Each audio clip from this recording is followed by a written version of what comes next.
এটা হইছে আমরার নিজের বাড়ি আর এই বাড়িটা আজকে আমি আপনাদেরকে সুন্দরভাবে দেখাবো। কিন্তু তার আগে 23 তারিখ 4 মাস 2024 মধ্যে আমি আসামের মধ্যে আসি। আর আসামের মধ্যে এসে সর্বপ্রথম আমি যেটা ভোট এটাকে আমি দিয়ে দিই। ইলেকশনের জন্য আমি ঘরের মধ্যে এসে যাই আর তারপর ইলেকশনটাকে আমি সর্বপ্রথম দিয়ে দিই।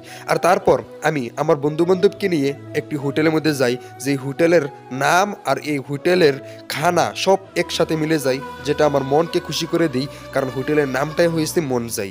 আর হোটেলের মধ্যে এসে অনেকটাই ভালো লেগে যায়। এখানে আমার বন্ধু বান্ধব 4 জন আমরা আসি আর 4 জন মিলে এখানে বসে আমরা সুন্দর খাওয়া দাওয়া করি। আর খাওয়া দাওয়া করে যখন আমরা এই হোটেলের মধ্যে অনেক সময় এনজয় করি, অনেকটাই আমাদের মনটাই খুশি হয়ে যায়। হোটেলটা কিরকম লেগেছে অবশ্যই কমেন্ট বক্সের মধ্যে জানাবেন। আমি আমার বন্ধু বান্ধব সবাই এখানে খাইলাম। আর তারপর এখান থেকে খেয়ে আমি এখান থেকে চলে যাই জয়নগর মাদ্রাসার মধ্যে।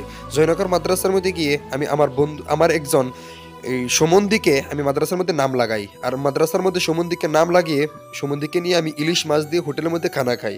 আর ইলিশ মাছ দিয়ে হোটেলের মধ্যে খানা খেয়ে আমি আবার ঘরের মধ্যে ফিরে আসি। আর ঘরের মধ্যে ফিরে এসে আমি কিছুগুলো ফটো শ্যুট করি।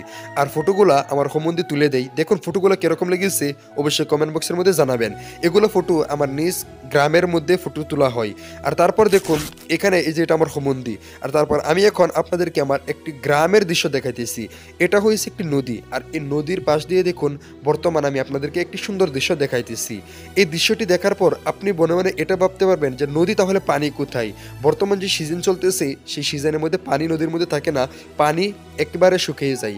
আর তারপর আমি আপনাদেরকে যেটি দৃশ্য দেখাবো, সেই দৃশ্যটি হয়েছে আপনি যদি একটি বিজনেসম্যান হয়ে থাকেন আমার মতন, তাহলে এই ভিডিওটি আপনার জন্য অনেকটাই কার্যকর হবে। এই যে এগুলো দেখতেছেন আপনার, এই যেগুলো কি ক্ষেত করে থইছে, এগুলো হচ্ছে পাট ক্ষেত। আপনি যদি গ্রাম অঞ্চলের মধ্যে বাস করেন আমার মতন, তাহলে আপনি এগুলো ক্ষেত করতে পারেন, পাট ক্ষেত করতে পারেন, মক্কাজোর ক্ষেত করতে পারেন। আর আমাদের গ্রামের মধ্যে অনেক সুন্দর সুন্দর এই যে এটাকে বলে পুদিনা ক্ষেত, এটাকেও আপনি করতে পারেন। এগুলো আপনার অনেকটাই সেল হয় আসামের মধ্যে। এখন চলুন সর্বপ্রথম আমি আমার বাড়ির মধ্যে চলে যাই।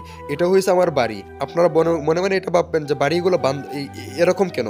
না, এটা হয়েছে গরু থাকে এখানে, এখানে আমি থাকি না, আমার ঘর হয়েছে ওখান দিয়ে। আর তারপর এখানে গরু থাকেন, আমাদের 4টি গরু আছে, জার্সি গরু। আর এইগুলো গরু এখানে রাখা হয়।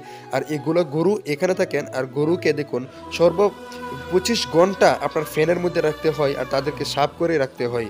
এই 4টি গরু আমাদের আছেন। আর তারপর এখন আমি আপনাদেরকে যেটা দেখাইতেছি আমার বাড়ির ভিতরে নিয়ে যেতেছি।